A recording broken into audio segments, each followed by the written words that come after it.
Hello po mga kalingap, welcome back sa ating channel. So ngayon po, bibisitahin natin ang isa sa Kalingap Angels Batch 2, si Ashley po. Kumustahin po natin siya. And ayan, napag-alaman ko po ngayong araw lang na birthday po pala niya. Kaya yan, may dala akong cake at may surprise din ako mamaya. Malalaman niyo kung ano yung bibigay ko sa kanya. So, let's go po, samahan niyo po kami.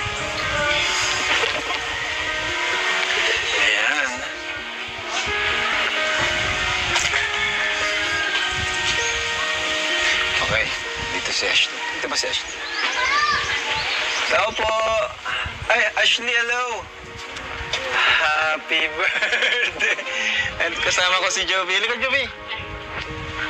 Kasama natin si Joby. Gusto daw niya kasing sumama dahil birthday ni Ashley. Pwede pumasok? Ayan, happy birthday! Happy birthday to you! Happy birthday to you. Happy birthday, happy birthday. Get free delivery, exclusive promos, and the Happy birthday, happy birthday. Happy birthday to you. One more time. Happy birthday to you. Happy birthday to you. Happy birthday, happy birthday, happy birthday to you. Thank you po. So, lighter bro.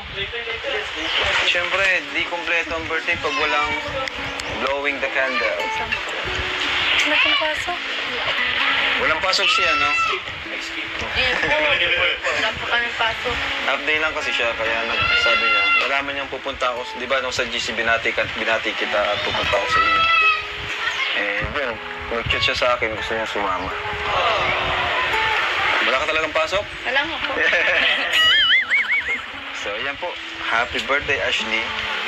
Wala po yan sa atin. Ba't andito ka lang, Ashley, birthday mo? Wala ka bang plano? Wala. Wala? Bakit? Bakit wala? O, ngayon, mag-wish ka muna. Bago mo sabihin mo sa amin yung message mo or birthday prayer mo. Ang wish ko lang po ay, yung good health po, tas kay Lolo po, tas yun lang po,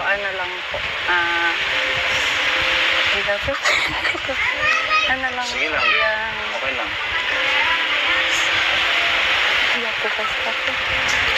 Good health lang po, tsaka kay Lolo lang po, para kay Lolo lang po, habang buhay lang po. Yun lang po. Yay!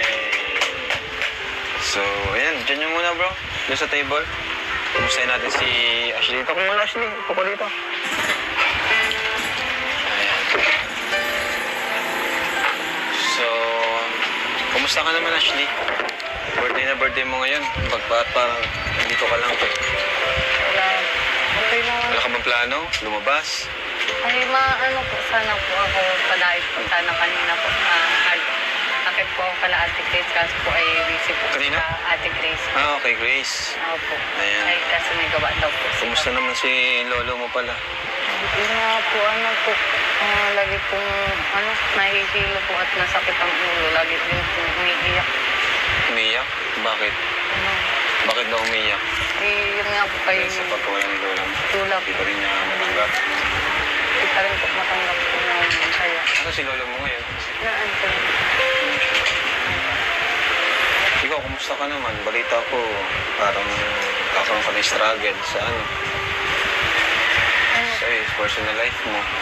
Po kasi po nandito nga po ako po tapos nag-enroll naman po kasi hindi po ako pasok po gawa ng hindi po ako nakakatulog po pag di ko nainom po ng sleeping pills po.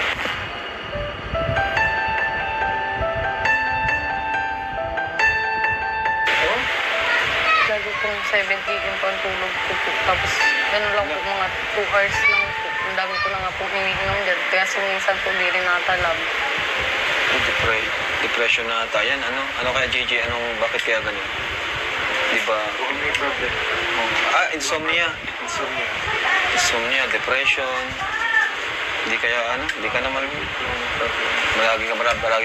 marami ka bang iniisip bago matulog, mga ganun, naguguluhan ka ba? Yun lang po, naguguluhan lang po kasi ako kasi yun nga po kung kay Lola baga po. Hanggang ngayon po, naisip ko po kung parang hindi ko lang po alam kung paano po mag-start ulit. Parang nawalan ka ng gana ulit kasi, di ba nga sabi mo before, yung mga unang vlog namin sa'yo, ginagawa mo ito para kay Lola mo. Kaso, yun nga, biglang nawala si Lola mo. Parang nawalan ka ng motivation, parang ganun. Saka nabalitaan ko daw, balak mong magtrabaho. Oo nga po, kasi po pag nag-aaral po ako, si Lolo po ay nagagamot po baga po. Hindi nga po kami makahanap po ng trabaho po na pwede po sa nag-aaral. Sa Jollibee po, hindi rin naman po ako nakaso at hinihika po ako. Okay, so, in short, parang gusto mong magtrabaho para makabili ka ng gamot sa iyong lolo. Bakit anong kailangan niyang gamot? Sa high blood niya po, tapos sa sugat niya po, na po kasi ulit po yung mga sugat niya ay sa paa po, na mamaga na po yung ganito. Ibig sabihin yung binibigay namin hindi rin sapat. Anong sabi niya sa'yo ni lolo mo? Anong gusto niya mangyari? Sabi niya po, sabi ko naman po ay babalik naman po ako, pag... May iwan siya. Siyempre, malulungkot yun.